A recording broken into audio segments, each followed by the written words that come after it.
Chérie, tu ne vas pas goûter le dîner que j'ai préparé spécialement pour toi? M'a demandé ma femme, Vanessa, avec un sourire qui ne correspondait pas à l'étrange lueur dans ses yeux. J'étais assis à la table de notre maison à Seattle, observant l'assiette fumante de ragoût de bœuf devant moi. L'odeur était intense, presque médicinale, masquée par des herbes que Vanessa n'utilisait jamais dans sa cuisine. Mon estomac s'est retourné, mais pas à cause de la faim. Je m'appelle Ryan, j'ai 32 ans, et à ce moment-là, je me demandais si ma propre femme essayait de m'empoisonner. Cela semble fou, je sais. Mais après 4 ans de mariage et une série d'accidents de plus en plus suspects ces derniers mois, j'ai appris à me fier à mon instinct. Et tous me criaient de ne pas toucher à cette nourriture. J'attends l'arrivée de Jason, ai-je répondu calmement en regardant ma montre. Tu sais à quel point mon frère est contrarié quand on commence à manger sans lui. Le sourire de Vanessa a vacillé pendant une fraction de seconde. Ses doigts ont serré le manche du couteau à côté de son assiette. Jason, tu ne m'avais pas dit qu'il venait aujourd'hui. Je t'en ai parlé hier matin, mentis-je sans difficulté. En réalité, j'avais appelé mon frère seulement 20 minutes auparavant pour lui demander de venir de toute urgence. Il devrait arriver d'un moment à l'autre. Vanessa se leva brusquement, ses talons au claquant sur le parquet, tandis qu'elle se dirige vers la fenêtre. À travers le reflet dans la vitre, je peux voir sa mâchoire crispée, ses épaules raides sous la robe rouge qu'elle porte. Rouge. La même couleur qu'elle portait lorsque j'ai rencontré Blake, mon associé et meilleur ami depuis l'université. Blake, qui apparaissait désormais de plus en plus souvent dans nos conversations. Blake, dont je détectais le parfum coûteux sur la peau de Vanessa lorsqu'elle revenait de ses cours de pilates, qui ne la laissait jamais en sueur. Blake, qui m'avait offert un verre au bureau 3 semaines auparavant et qui m'avait rendu malade toute la nuit. Je n'avais pas encore de preuves concrètes. Mais j'avais des observations, des schémas, et un pressentiment qui me brûlait la poitrine comme de l'acide. La sonnette a retenti, coupant court à l'attention. Vanessa a fait demi-tour, son visage affichant un mélange de frustration et de panique avant de remettre son masque d'épouse aimante. « Je vais ouvrir », ai-je annoncé en me levant de ma chaise. Jason se tenait dans l'embrasure de la porte, vêtu de sa veste en cuir et arborant cette expression confuse de quelqu'un qui a été arraché de chez lui sans explication. À 28 ans, mon petit frère avait l'air insouciant de quelqu'un qui travaille comme musicien indépendant, mais ses yeux bleus étaient perçants lorsqu'ils ont croisé les miens. Il a immédiatement compris que quelque chose n'allait pas. « Ryan », dit-il à voix basse, tandis que je le tirais à l'intérieur. « Que se passe-t-il » ? « Plus tard, murmurai-je. Pour l'instant, fais-moi juste une faveur et accepte tout ce que je t'offre. Nous retournâmes dans la salle à manger, où Vanessa avait déjà mis une 3e assiette sur la table. Son sourire était de retour, mais il y avait une raideur dans ses mouvements que je n'avais jamais remarquée auparavant. Ou peut-être n'y avais-je tout simplement jamais prêté suffisamment attention. « Jason, quelle merveilleuse surprise !» dit-elle d'une voix trop chantante. « J'ai mis un couvert pour toi aussi. »« Merci, Vanessa », répondit Jason en s'asseyant à côté de moi. « J'adore ton ragoût. » Je poussai mon assiette vers lui. « En fait, pourquoi ne prends-tu pas le mien? Il est plus rempli. Je vais me servir dans la casserole. » Le silence qui suivit ne dura que 3 secondes, mais sembla une éternité. Vanessa resta complètement immobile, les yeux fixés sur l'assiette qui se trouvait désormais devant Jason. « Non », dit-elle soudainement, sa voix plus forte qu'elle ne l'aurait voulu. « Non, Jason, cette assiette n'est pas bonne. Laisse-moi t'en préparer une nouvelle. » Elle s'avança pour prendre l'assiette, mais Jason avait déjà levé sa fourchette. « C'est très bon, Van. Je meurs de faim. » Non. Mais il avait déjà mis la première bouchée dans sa bouche. Vanessa devint blanche comme un linge. Sa main se porta à sa bouche et pendant un instant, je crus qu'elle allait vomir sur place. Je regardai mon frère mâcher lentement, son visage changeant d'expression à mesure qu'il découvrait le goût. « Ça a un goût bizarre, » dit Jason en fronçant les sourcils. « C'est comme amer et un peu métallique ?» Il reposa sa fourchette dans son assiette et regarda Vanessa. « Tu as ajouté un nouvel assaisonnement. » Vanessa ne répondit pas. Elle regardait Jason avec une horreur absolue, comme si elle voyait un fantôme. Ou un homme mort. C'est à ce moment-là que tout s'est mis en place. Ce n'était pas de la paranoïa. Ce n'était pas une coïncidence. Ma femme essayait vraiment de me tuer. Et je venais de servir le poison à mon frère. L'horloge murale indiquait 19h43 lorsque Jason fut pris de sa première convulsion. Si vous aimez cette histoire, n'oubliez pas de vous abonner à la chaîne pour découvrir ce qui se passe lorsque la vérité la plus sombre est révélée. Mais rien ne pouvait me préparer à ce qui allait se passer dans les heures suivantes, lorsque j'allais découvrir non seulement ce que Vanessa avait mis dans ce repas, mais aussi pourquoi elle voulait me tuer de manière si urgente. Et la réponse était beaucoup plus proche que je ne l'aurais jamais imaginé. Le spasme a commencé par un léger tremblement dans la main droite de Jason. Puis ses doigts se sont contractés, faisant tomber la fourchette qui s'est écrasée sur l'assiette dans un bruit métallique qui a résonné dans la salle à manger silencieuse. « Ryan » a-t-il dit d'une voix rauque. « Je ne me sens pas bien. » Vanessa resta figée à côté de la table, les yeux écarquillés, fixant mon frère comme si elle assistait à un accident de voiture au ralenti. Je pris immédiatement mon téléphone portable. J'appelle le 911. « Non !» cria Vanessa en se levant si brusquement qu'elle renversa sa chaise. « Non, Ryan, ce n'est pas nécessaire. Il exagère, c'est tout. Il a toujours été dramatique avec la nourriture. » Jason se pencha en avant, pressant son estomac de ses deux mains. Des gouttes de sueur commencèrent à perler sur son front. « Van, qu'est-ce que tu as mis dans ce plat ?» Elle ouvrit et ferma la bouche plusieurs fois, cherchant des mots qui ne venaient pas. Ses yeux parcoururent frénétiquement la pièce, comme un animal acculé cherchant une issue. C'est à ce moment-là que tout ce que j'avais ignoré au cours des 6 derniers mois s'est cristallisé dans une douloureuse évidence. Les « accidents » n'étaient pas des accidents. Il y a 6 mois, après un dîner préparé par Vanessa, j'ai passé 3 jours à l'hôpital pour une intoxication alimentaire grave. Les médecins ont dit que c'était probablement dû à de la viande mal cuite, mais je me souvenais clairement avoir demandé un steak bien cuit. Il y a 4 mois, j'ai failli avoir un accident de voiture lorsque les freins ont mystérieusement lâché. Le mécanicien a déclaré que la conduite de frein avait été coupée, mais il a attribué cela à un défaut de fabrication. Il y a 2 mois, j'ai développé une grave réaction allergique à un nouvel assaisonnement que Vanessa avait utilisé dans la sauce pour les pâtes. Je n'avais jamais eu d'allergie avant ce jour-là. Et il y a 3 semaines, Blake m'a offert cette boisson au bureau qui m'a fait vomir toute la nuit. Blake. Mon meilleur ami depuis l'université. Mon associé depuis 8 ans dans notre société de conseil financier, Miller et Associates. Blake, qui m'a récemment suggéré d'ajouter Vanessa comme bénéficiaire d'une nouvelle police d'assurance vie de 2 millions de dollars. Blake, dont j'ai vu la voiture garée dans ma rue à 3 reprises alors qu'il était censé être en voyage d'affaires. Blake, dont le parfum coûteux imprégnait les draps de mon propre lit lorsque je suis rentré de manière inattendue d'un voyage d'affaires il y a 2 semaines. Vanessa, ai-je dit, ma voix étonnamment calme. Qu'avez-vous mis exactement dans ce ragoût? Elle a reculé jusqu'à toucher le mur, les mains tremblant violemment. Je ne sais pas de quoi vous parlez. Ce n'est que de la nourriture. Jason a peut-être mangé quelque chose de périmé plus tôt. Jason gémit, se courbant davantage. Sa peau devenait pâle, presque grise. Je pris l'assiette qu'il avait mangée, la reniflant prudemment sans la laisser toucher mon visage. Sous l'arôme de la viande et des herbes, il y avait quelque chose de chimique. Quelque chose qui n'appartenait pas à la nourriture. Mon téléphone était déjà dans ma main lorsque la porte d'entrée s'ouvrit. Blake entra comme s'il était chez lui, tenant une bouteille de vin rouge coûteux et arborant ce large sourire que je connaissais si bien. Son sourire se figea lorsqu'il vit la scène. Jason plié en deux sur la table, Vanessa adossée au mur, les larmes coulant sur son maquillage parfait, et moi tenant l'assiette de nourriture empoisonnée. « Ryan » dit-il lentement en posant la bouteille de vin sur la table d'appoint. « Que se passe-t-il ici ?» L'hypocrisie de la question aurait été comique si mon frère n'avait pas été en sueur et tremblant à moins d'1 mètre de moi. « Tu as maintenant la clé de ma maison ?» demandai-je d'une voix dangereusement basse. Blake regarda Vanessa, qui détourna rapidement les yeux. Très rapidement. « Vanessa m'en a donné une copie il y a quelques mois, » répondit-il avec cette aisance répétée de ceux qui mentent professionnellement. « Pour les urgences. Tu sais, tu voyages tellement pour rencontrer des clients. »« Les urgences, » répétai-je, le mot amer sur ma langue.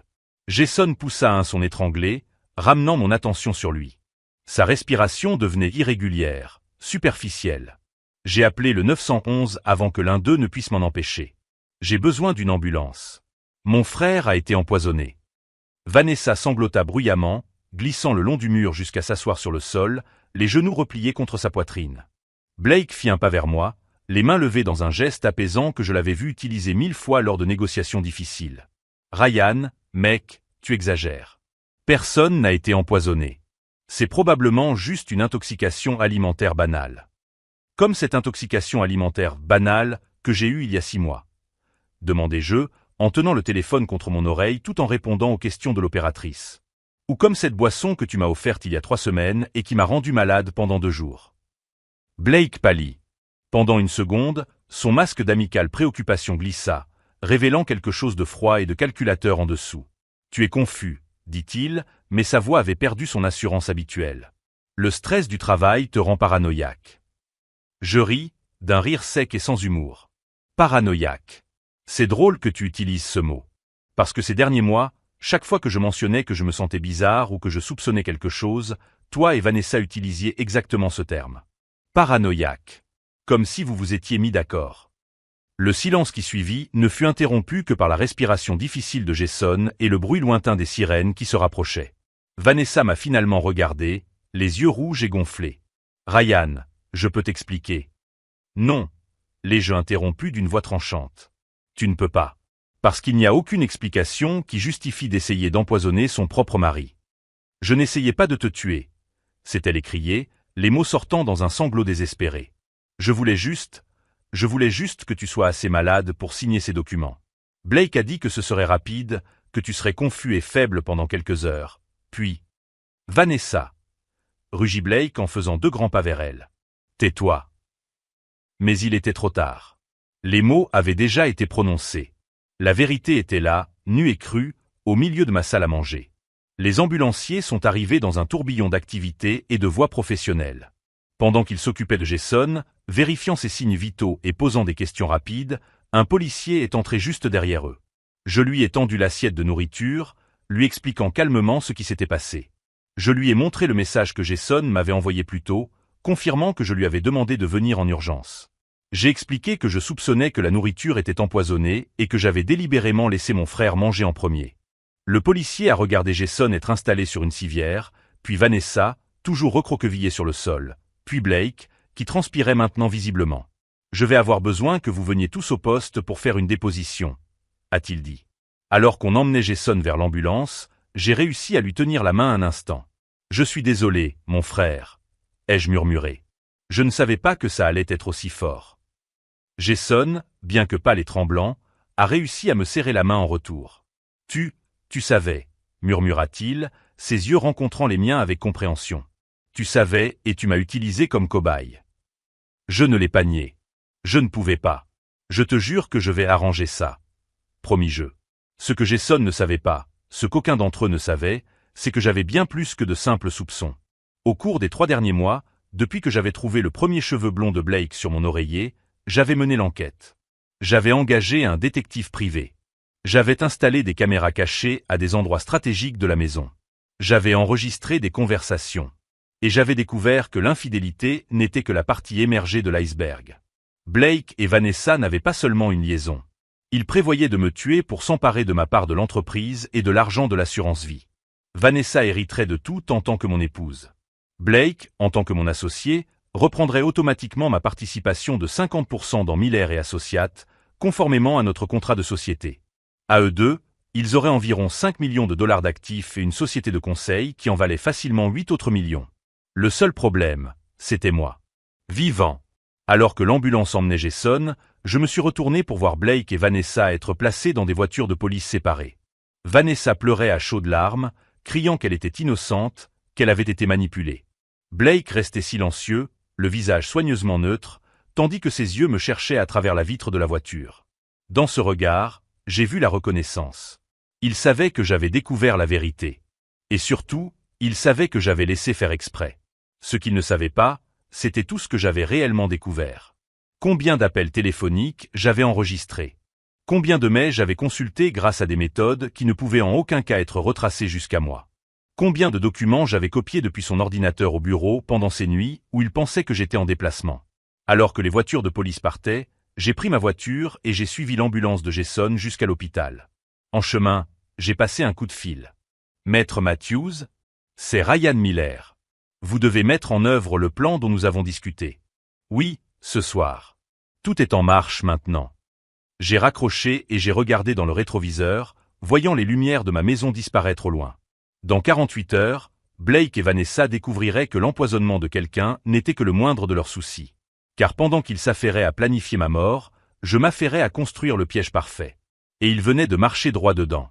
La salle d'attente de l'hôpital Arborview sentait le désinfectant et le vieux café.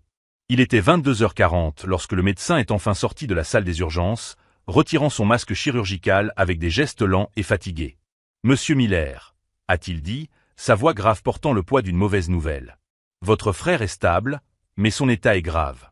La substance ingérée était un mélange de digoxine et de warfarine à des doses qui auraient pu être mortelles s'il avait consommé toute la portion. Je sentis mon estomac se nouer. La digoxine.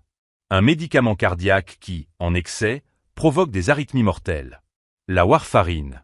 Un anticoagulant qui provoque des hémorragies internes. Vanessa n'essayait pas seulement de me rendre malade pour que je signe des papiers. Elle essayait littéralement d'arrêter mon cœur. Combien de temps Jason devra-t-il rester hospitalisé? Demandai-je en contrôlant ma voix. Au moins 72 heures pour une surveillance complète.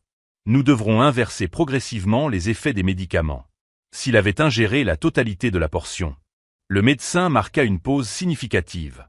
Eh bien, nous aurions une conversation très différente maintenant. J'ai acquiescé, assimilant l'information. 3 jours. 3 jours d'observation à l'hôpital pour Jason, à cause d'un poison qui m'était destiné. Je peux le voir. Jason était relié à un réseau de moniteurs, le bip régulier du défibrillateur remplissant le silence. Ses yeux étaient fermés, mais sa respiration était forte. J'ai tiré une chaise près du lit et lui ai pris la main. « Ryan » murmura-t-il sans ouvrir les yeux. « Tu m'as utilisé comme cobaye. » Il n'y avait aucune accusation dans sa voix, seulement une constatation factuelle. Je savais que quelque chose n'allait pas, admis-je à voix basse. Mais j'avais besoin de preuves concrètes.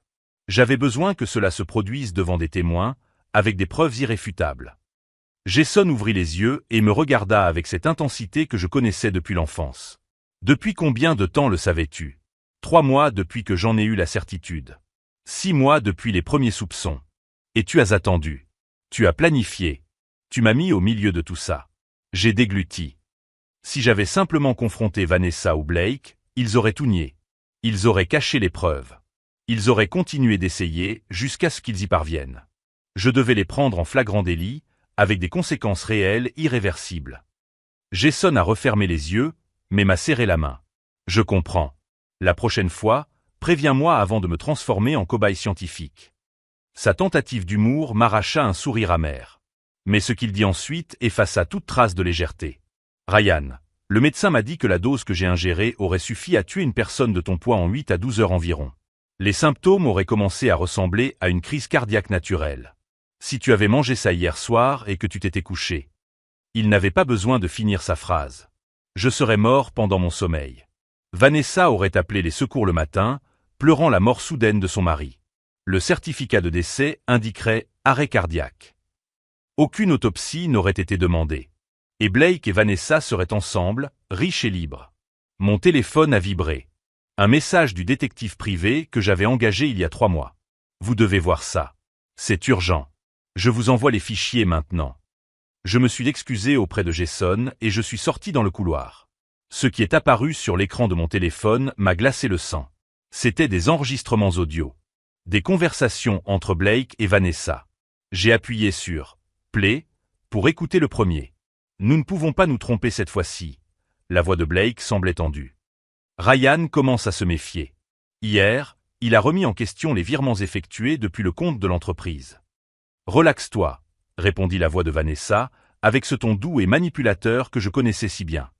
Après-demain, il sera trop malade pour poser des questions. Et quand il signera la procuration pour que tu gères tout pendant qu'il se remet, nous aurons le contrôle total. Et s'il ne signe pas? Une pause.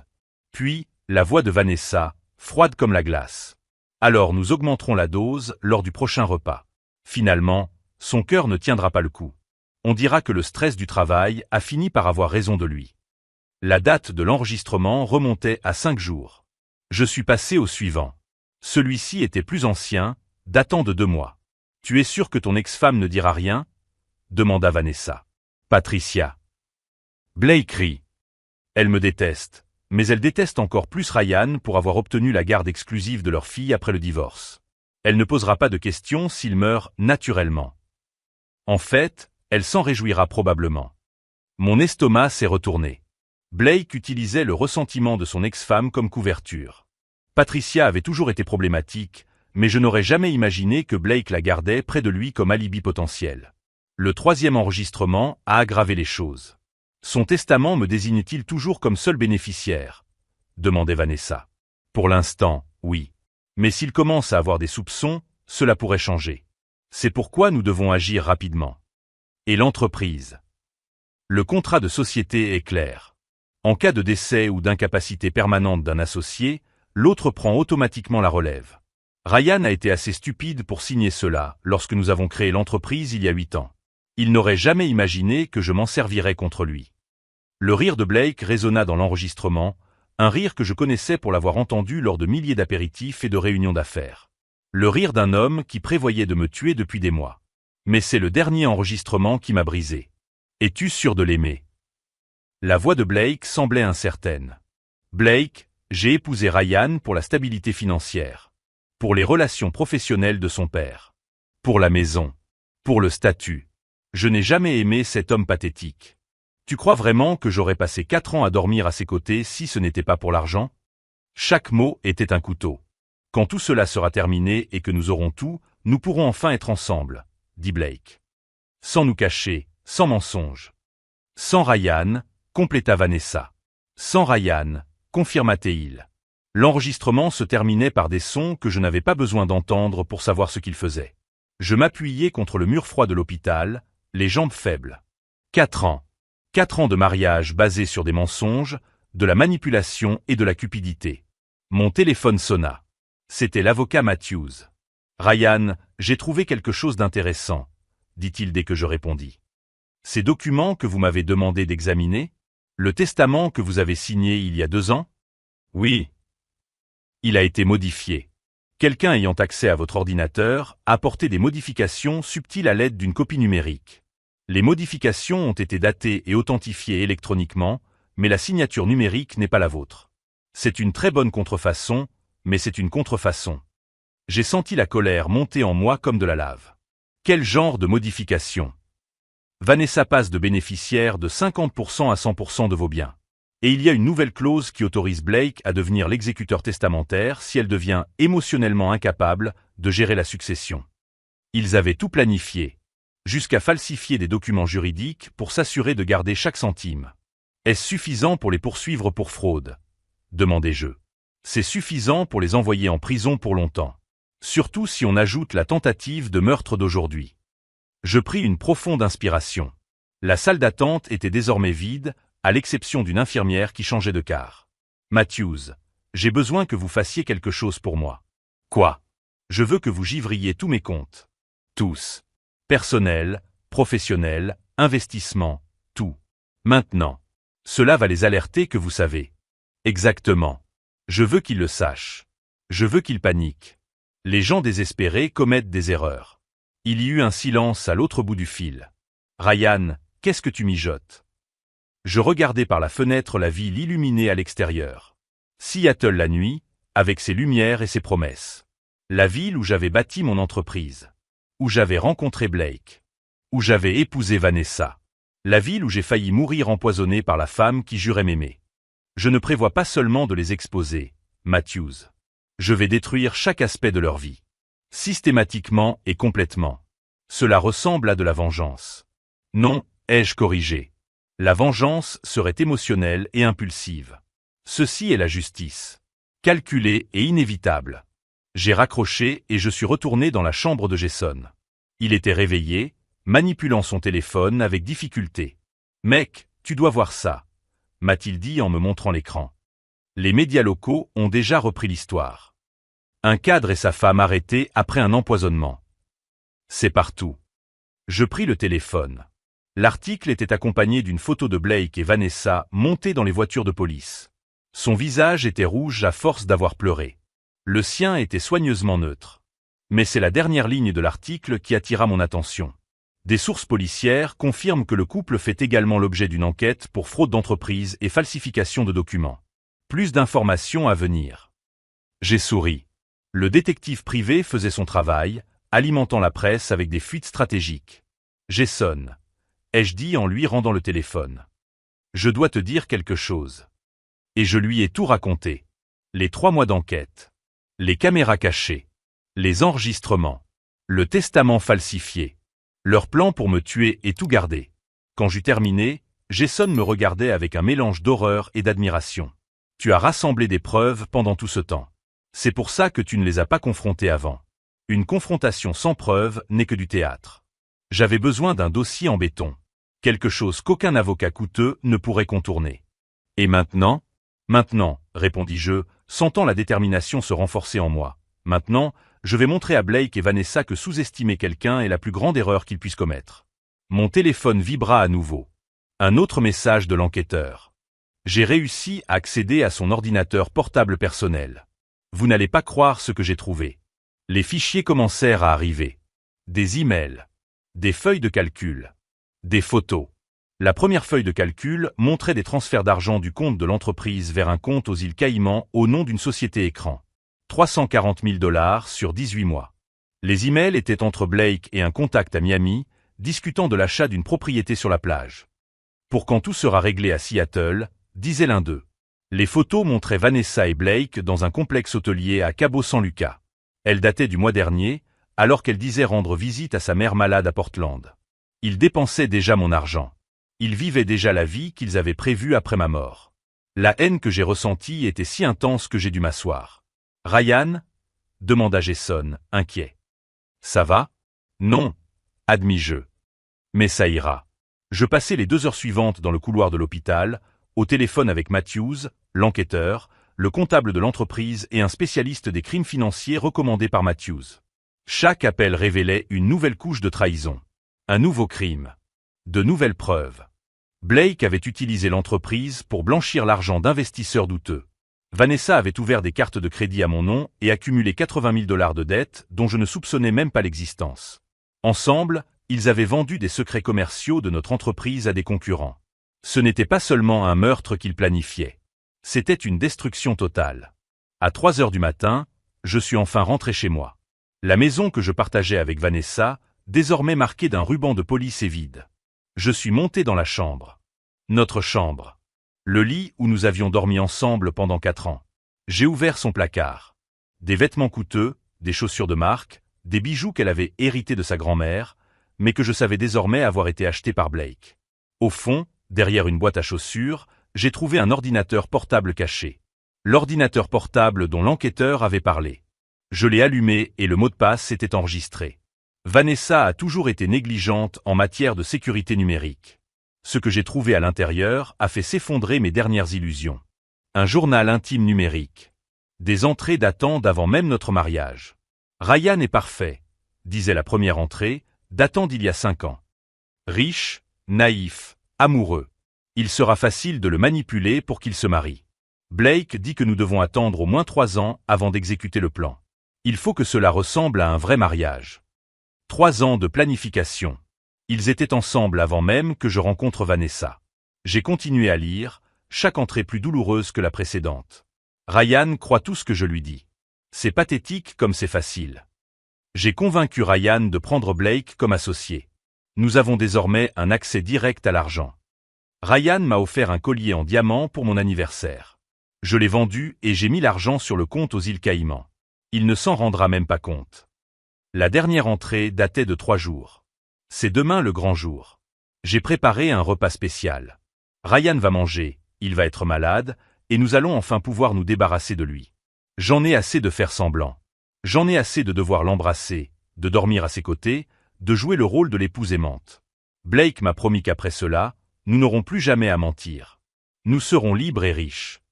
Je refermai le portable, les mains tremblantes.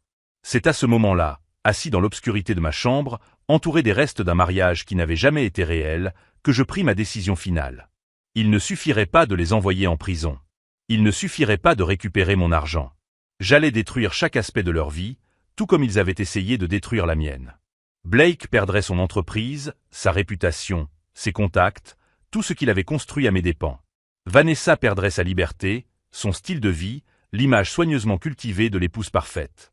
Et je m'assurerais que tout le monde sache exactement quel genre de personne ils étaient vraiment. J'ai pris mon téléphone et j'ai rappelé Matthews. « J'ai besoin que tu fasses encore quelque chose pour moi », lui ai-je dit. « Et cette fois, je ne te demanderai pas d'être discret. Je veux que ce soit public. Je veux que ce soit dévastateur. » Ryan, Matthews hésita. « Tu es sûr ? Une fois qu'on s'engagera dans cette voie. »« J'en suis absolument sûr. Ils ont essayé de me tuer, Matthews. Ils ont empoisonné mon frère. Ils ont volé mon entreprise. Ils ont détruit 4 années de ma vie. Et ils en ont ri tout le long. Ma voix était froide et maîtrisée, mais chaque mot portait le poids de ma détermination. Je veux qu'ils en subissent toutes les conséquences. Je veux qu'ils perdent tout, comme ils avaient prévu que je perde tout. Et je veux que ce soit suffisamment lent pour qu'ils comprennent exactement pourquoi cela leur arrive. Matthews soupira. Alors nous aurons besoin d'une stratégie plus agressive. Je connais quelques personnes qui peuvent nous aider. Des journalistes, des auditeurs, et même quelques contacts au FBI pour les crimes financiers. Faites ce qu'il faut. Je raccrochai et regardai par la fenêtre. Le soleil commençait à se lever sur Seattle, peignant le ciel de tons orange et rose. Un nouveau jour. Le premier jour du reste de ma vie. Le premier jour de leur chute. Blake et Vanessa ne le savaient pas encore, mais pendant qu'ils étaient en prison en attendant leur caution, j'avais déjà dit longueur d'avance, construisant le piège qui les engloutirait complètement. Et contrairement à eux, je n'avais pas besoin de poison ou de mensonge. Juste de la vérité. Et la vérité, une fois révélée dans son intégralité, serait plus destructrice que n'importe quelle substance chimique. Le lendemain matin, Blake et Vanessa ont obtenu leur caution. 50 000 $ chacun, payés par des avocats coûteux dont je savais exactement d'où venait l'argent, du compte bancaire de notre entreprise. Mon entreprise.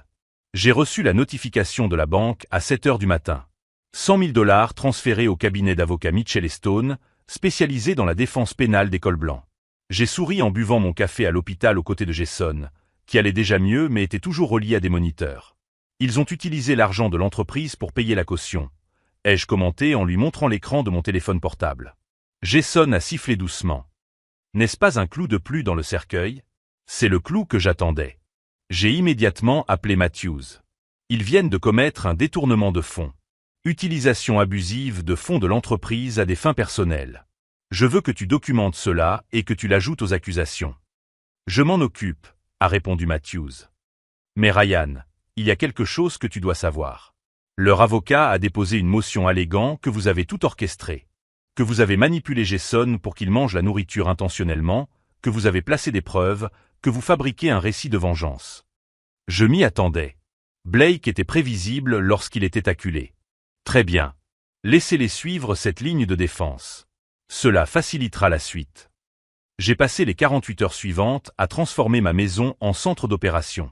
La table à manger était couverte de documents, l'ordinateur portable ouvert avec des feuilles de calcul et des enregistrements, le téléphone sonnait sans arrêt. Le détective privé, un ancien policier nommé Morrison, avait fait un travail exceptionnel. Chaque appel téléphonique de Blake au cours des 6 derniers mois était documenté. Chaque connexion au système de l'entreprise. Chaque virement bancaire suspect. Mais j'avais besoin de plus. Morrison, ai-je dit au téléphone cet après-midi-là. J'ai besoin que vous trouviez Patricia. L'ex-femme de Blake. Exactement. Blake a mentionné dans les enregistrements qu'elle me déteste. Je veux savoir pourquoi. Et je veux savoir ce qu'elle sait sur ses affaires. 2 jours plus tard, Morrison est revenu avec des informations dévastatrices. Non seulement Patricia détestait Blake, mais elle avait également toute la documentation sur le système de blanchiment d'argent qu'il avait mis en place avant même que nous devenions associés. Elle avait tout gardé en sécurité pour l'empêcher d'utiliser leur fille comme arme dans le divorce. Elle veut te parler, m'a dit Morrison. En personne. J'ai rencontré Patricia dans un café discret à Bellevue. Elle avait 43 ans, les cheveux gris coupés courts, les yeux fatigués de quelqu'un qui avait trop vécu. Alors tu as enfin découvert quel genre de serpent est vraiment Blake, dit-elle sans préambule, posant un épais dossier sur la table entre nous. J'ai découvert qu'il essaie de me tuer et de voler mon entreprise. Patricia a ri, d'un rire amer. C'est tout Blake. C'est exactement ce qu'il a fait à son ancien associé, avant vous. Un type appelé Richard Chen. Il est mort d'une crise cardiaque soudaine, à l'âge de 37 ans. Blake a hérité de sa part de l'entreprise. 3 mois plus tard, il me demandait en mariage. Mon sang s'est glacé. Tu veux dire que Blake a déjà fait ça auparavant? Je ne peux pas le prouver. Mais Richard était en bonne santé, marathonien, sans antécédents cardiaques dans sa famille. Et quelques semaines avant sa mort, il m'avait dit que Blake faisait pression sur lui pour qu'il signe de nouveaux documents sociaux. J'ouvris le dossier.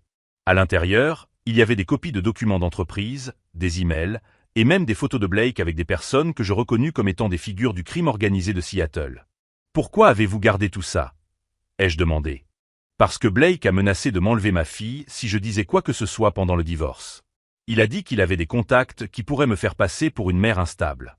Alors je me suis tu, j'ai accepté le misérable accord qu'il m'a proposé, et j'ai gardé tout ça en attendant le jour où je pourrais m'en servir. Elle m'a regardé intensément. Ce jour est arrivé, Ryan. Détruis-le. Complètement.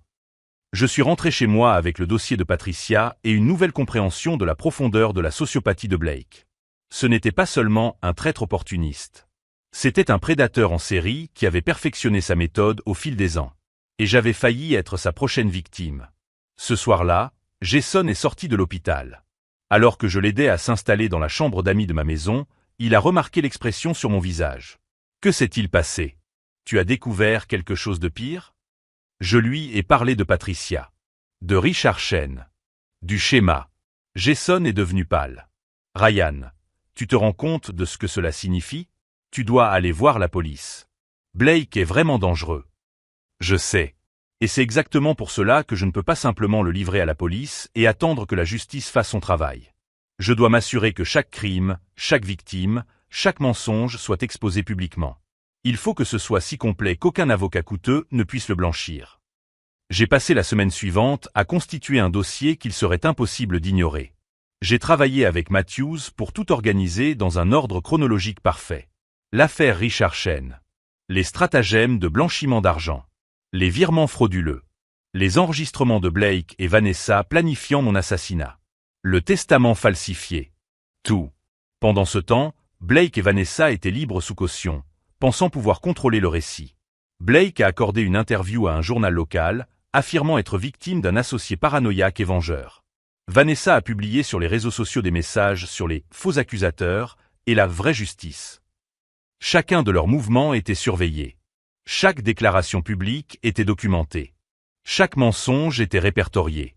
Si vous suivez cette série de révélations choquantes, sachez que ce qui va suivre montrera que la patience et la stratégie l'emportent toujours sur l'impulsivité et l'arrogance. À la veille de l'audience préliminaire, j'ai reçu un appel inattendu. Ryan Miller, demanda une voix féminine inconnue. Qui est-ce? Je m'appelle Dr. Elena Rost. Je suis médecin légiste. J'ai travaillé sur l'affaire Richard Chen il y a 8 ans. Je viens de voir votre nom dans les actualités en lien avec Blake Donovan et j'ai besoin de vous parler. C'est urgent. Nous nous sommes rencontrés 1 heure plus tard. Le docteur Rost avait 60 ans. Elle venait de prendre sa retraite et portait une boîte contenant d'anciens dossiers. À l'époque du décès de Richard Chen, quelque chose m'avait troublé dans le rapport, expliqua-t-elle. Les niveaux de digoxine dans son sang étaient élevés, mais pas suffisamment pour ordonner une enquête approfondie. J'ai classé le cas comme mort naturelle due à une arythmie. Mais je n'ai jamais pu l'oublier. Elle ouvrit un dossier contenant les résultats toxicologiques. Quand j'ai vu que Blake Donovan était accusé d'avoir empoisonné quelqu'un avec de la digoxine, je suis allé consulter les archives. Richard Chen présentait les mêmes symptômes. Exactement le même schéma. C'était le lien qui manquait. La preuve que Blake avait déjà fait cela auparavant. Docteur, seriez-vous prête à témoigner à ce sujet? J'ai déjà contacté le procureur. Richard mérite que justice soit faite, même 8 ans après. Le matin de l'audience, je suis entré dans la salle d'audience avec Matthews à mes côtés et 3 volumineux dossiers de preuves. Blake et Vanessa étaient de l'autre côté de la salle avec leurs avocats coûteux, affichant une confiance théâtrale devant les caméras. Blake m'a vu et m'a souri. Ce sourire que je connaissais si bien. Le sourire de quelqu'un qui pensait encore avoir le contrôle. Il ne savait pas que Patricia était dans la salle. Que le docteur Rost attendait dans les couloirs. Que Morrison avait 6 autres témoins prêts à témoigner. Il ne savait pas que chaque seconde d'arrogance était enregistrée, documentée, prête à être utilisée contre lui. Alors que le juge entrait et que tout le monde se levait, j'ai regardé Blake une dernière fois. Cette fois, c'est moi qui ai souri. Car enfin, après des mois de planification méticuleuse, de collecte silencieuse de preuves, de transformation de la douleur en stratégie, le jeu avait complètement basculé. Et contrairement à lui, je n'avais pas besoin de poison pour détruire mon ennemi. J'avais seulement besoin de la vérité. Et de patience pour la révéler au moment parfait. Ce moment était arrivé. Le procureur a commencé par présenter les enregistrements audio. La voix de Blake a résonné dans la salle d'audience, froide et calculatrice. Ryan sera trop malade pour remettre quoi que ce soit en question. Et quand il signera la procuration, nous aurons le contrôle total. J'ai vu Vanessa se recroqueviller sur la chaise des accusés, les mains tremblantes. Blake est resté immobile, mais une veine palpitait sur son front. Alors nous augmenterons la dose au prochain repas, continua la voix de Vanessa dans l'enregistrement. Son cœur ne tiendra pas le coup. Des murmures éclatèrent dans la salle. Le juge frappa son marteau, rétablissant l'ordre. Matthews se leva, sa voix remplissant la salle. Votre honneur, j'aimerais appeler le premier témoin. Patricia Donovan. Blake tourna la tête si vite qu'il faillit se faire mal au cou. Son regard croisa celui de Patricia alors qu'elle se dirigeait vers la barre des témoins. Êtes-vous l'ex-épouse de l'accusé Blake Donovan? Demanda Matthews. Oui, j'ai été marié avec lui pendant 7 ans. Et pendant cette période, avez-vous eu connaissance de ses activités criminelles? Patricia ouvrit le dossier qu'elle avait apporté. Blake dirigeait un réseau de blanchiment d'argent par le biais de sociétés fictives. J'ai tout documenté lorsque je l'ai découvert.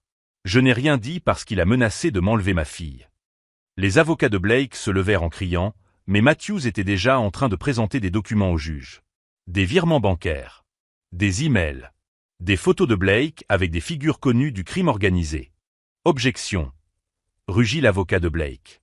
Cela n'a aucun rapport avec l'affaire en cours. Au contraire, répondit calmement Matthews. Cela établit un schéma de comportement criminel et de préméditation. Le juge examina les documents. Objection rejetée. Continuez. Matthews sourit. Mademoiselle Donovan, avez-vous connu Richard Chen? Blake devint blanc comme un linge. Oui. Il était l'associé de Blake avant Ryan. Il est mort d'une crise cardiaque à l'âge de 37 ans. Blake a hérité de sa part de l'entreprise. Et soupçonniez-vous quelque chose dans cette mort? Richard était en bonne santé. C'était un marathonien. Quelques semaines avant sa mort, il m'a dit que Blake faisait pression sur lui pour qu'il signe de nouveaux documents sociaux. Matthews hocha la tête. J'aimerais maintenant appeler le docteur Elena Rost. La médecin légiste à la retraite s'approcha avec une boîte contenant d'anciens dossiers.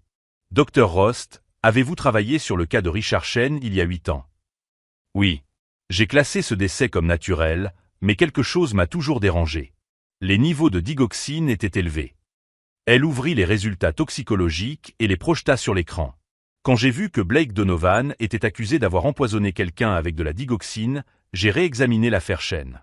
Les schémas sont identiques. La salle explosa.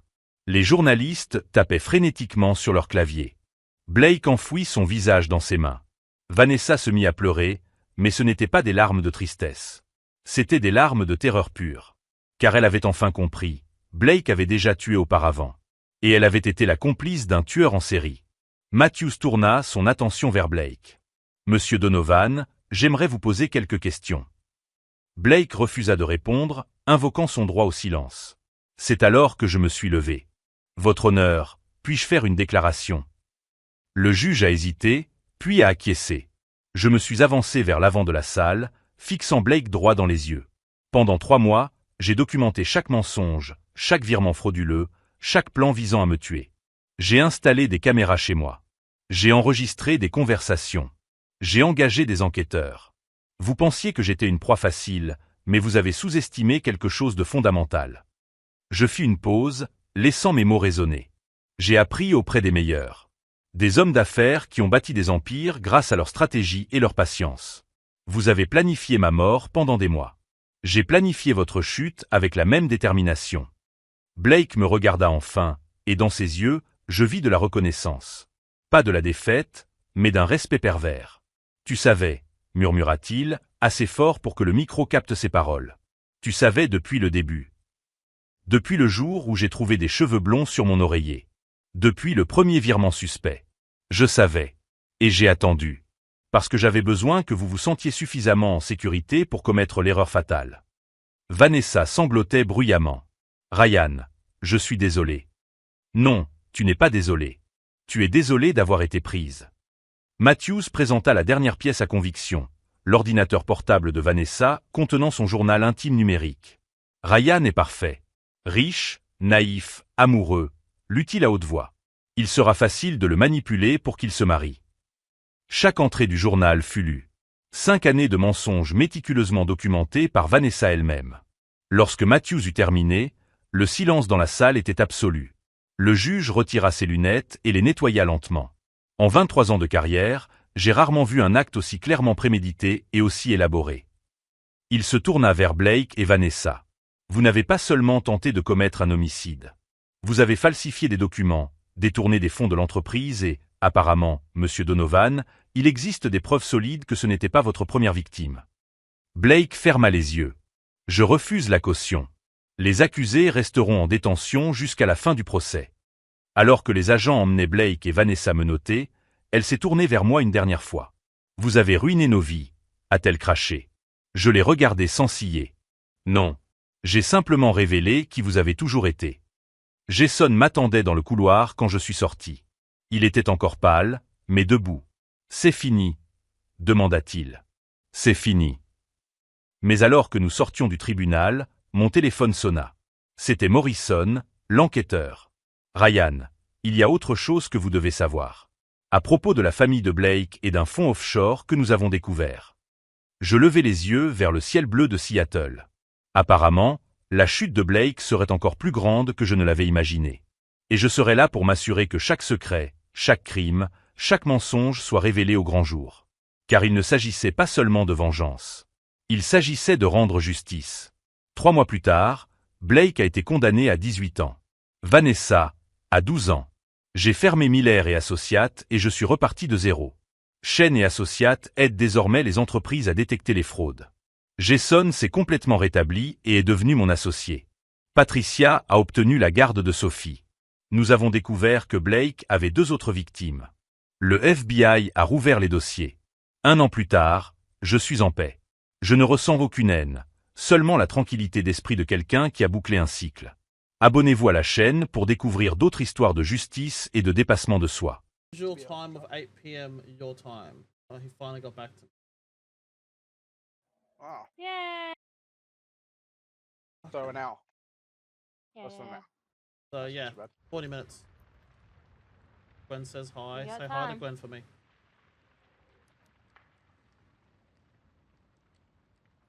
Do we want to play a fucking punt then while we wait? Why aren't you still Up to you, loaded bud. in yet? Or am I just not loaded in? You're here with us. Mine still says searching. Yeah, mine And says leave the cancel invite with no one here. I've got both you and Gray in mine. I'm just gonna press you this ready up? button and then I'm gonna just there we go. Yeah. If you want to go to an actual hunt match, I'm down. Yeah, we'll go to a hunt Right, match let while we wait for him. me Okay. quickly unequip all this and make it an actual person.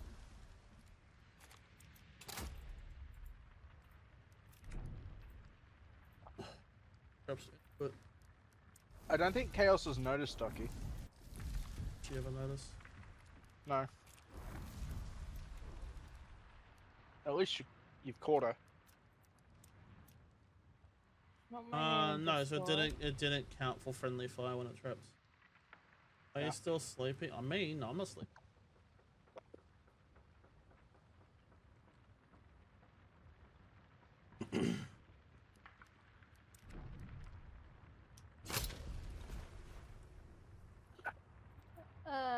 Freak, do you know that Ducky went into a game solo and wiped trios?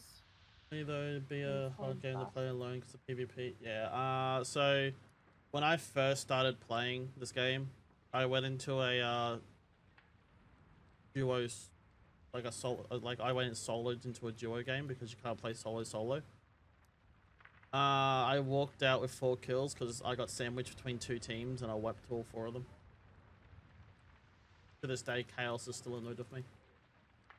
I wonder why.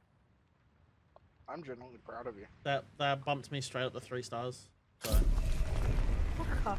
The emotional damage. I got quite lucky. There was another game like this, mechanic, but much heavy team based and not good for solos. See, I just run anything solos. There's another game called Marauders where you're literally space pirates and they don't show your friends. And when you, what do they call it? When you penetrate friends. into a ship. Alright, bad choice of words. Penetrate. But it's like when you shuttle bus into one of the little Invade. little tubes. Yeah, let's go invade. the should. You actually spawn separate from your friends, so you have to kind of try and figure out who your friend is before you die. Because there's AI that look like you, and there's other players that look like you, and they are not friendly. When you said streaming makes you tired, yeah, I know what you mean, Duck. Honestly, I've been non-stop today, so I might just still have energy left from working today. But I don't know. I don't feel tired yet. Give it a bit. I'll probably start yawning. Although, that game does have a mechanic that tells you when you've been friendly fired. Like, I killed Key, and the plank of wood appeared in his screen going, "You've been killed by Chaos in a teacup." I was like, snitch. Oh yeah, I got the I added a couple more things to the repo mod pack too. Oh yeah? Did you find the beer one? Nah, couldn't find that one. Okay. I had to get rid of the nuke one too because it's not working anymore. Oh, thank God, really? Because let's be honest, that was more harmful than anything. Oh, I love that nuke one. It was so good. We got so much money for those nukes. What about the potato? Potato's still in there. Very important question. Did you get rid of the button? The buttons never existed on my mod pack. Yes. Like when someone asked me for the button, I was like, fuck. Not using a fucking button. What button? The extract I button. don't remember. I don't remember the button. Basically, you can load up your extract with everything on the map, the first extract with everything on the map, and then push the button instead of only getting to the limit and it automatically shutting. Oh, that's weird. Why would you do that? Because people are weak. I mean, usually you and I are the only ones that survive, but still. People think that because this is the first round, the monsters ain't that hard, so they can literally just grab everything, bring it to the first port, stack it all in there, and fucking push the button. Make it so much easier for them. But yeah, no, I fucking hate it. That is until you frickin' do Twitch integrated and everyone spawns fucking monsters left, right, and center. Well, we are doing Twitch integrated Including the tomorrow night. people you play. Oh, good God.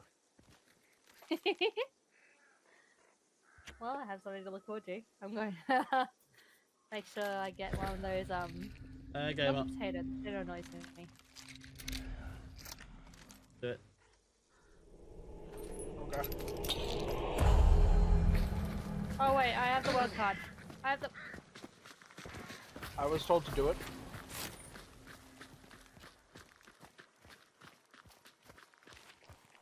Okay. Well, that's... Hit that's one out tower, there. then push up.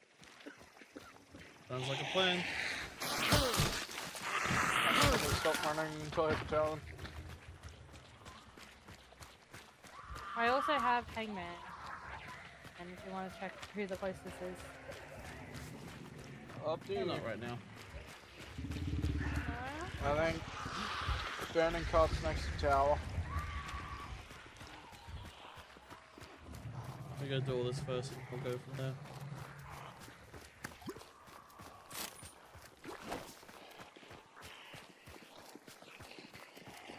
Uh-oh. No, stop running. Uh-oh, what? Well, Poison Bitch was near me and I didn't realize. And You got turns out there's poisoned as two a fatty. fatties in this. You got bombarded. There's two fatties. No extra trades. Sorry, Delta's still here. I'm coming for them. Big dynamite. Pathfinder being used. Probably 3 teams. One at Gasworks, one at Terminus, and one at Forge, unless Yeah. Oh, we're right next to the Burning burning Cart. cart. Yeah, we said that. We got a bounty there too if someone would grab Oh. it. Let's see.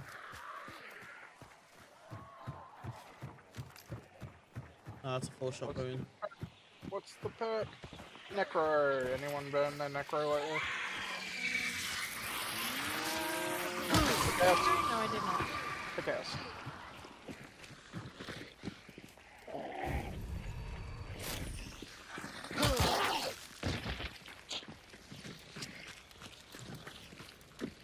Empress. Alright. Relentless and Necro. You want to take? Hey, Vaz, how you doing? Who wants to take bounty? I took bounty by accident. By Let's accident. keep moving. Oh, that's behind us. Yeah, let's run up. Keep running up. I know where bounty is. Let's head I that way feel now. like that's the team from the Gorge is meeting up with the Terminus team. Yep.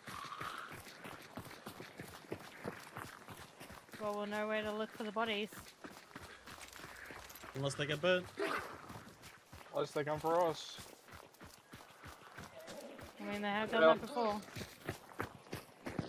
Yeah, tomorrow night we're playing Repo. Rebo.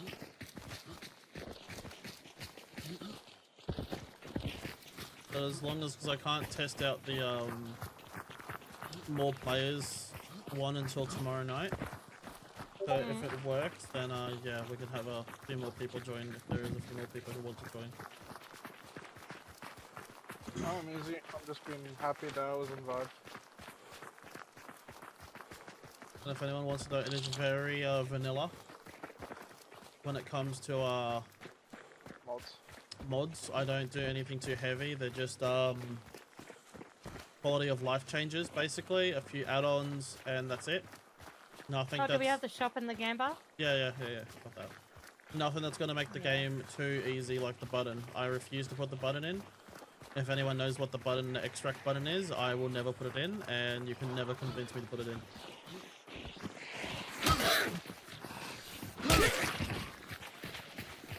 Hey Leona, how you doing? Yes,